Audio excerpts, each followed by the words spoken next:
Welcome to Chapter 7, Assigning Subsets of Data.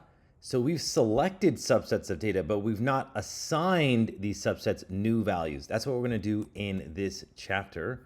And we're going to do so with just our simple data set over here. So we're going to choose some subset. Could be an entire row, could just be a couple of values. And we're just going to assign them new values. All right, so I'm going to show you a variety of different ways. We are going to begin with the loc indexer. So let's say we are looking at the rows Nico or Dean and Christina. And the columns, let's just do one column. So do rows and let's say height. Let's just select this. So we know how to select these three values. So 70, 180, 172.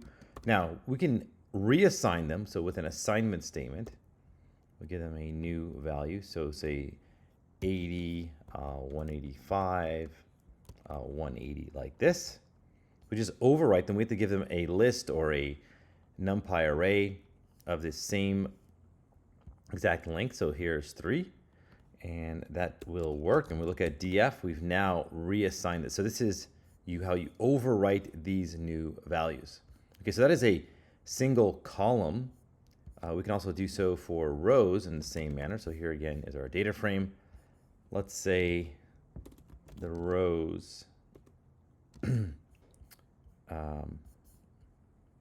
sorry, so we're going to set new row values here. So we're going to choose a few columns. So we're going to say maybe the state column, food, and height.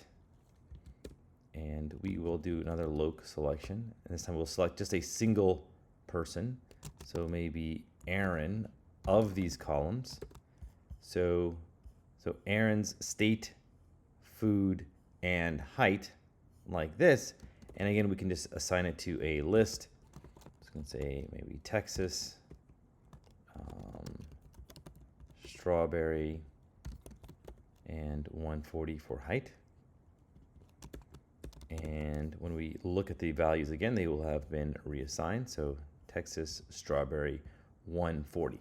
Okay, so this is just how you can reassign it. This is not typically what you do by hand, but I just want to show you just a simple example of how this works. We're going to see more examples using Boolean selection, which is a much more common way to reassign values.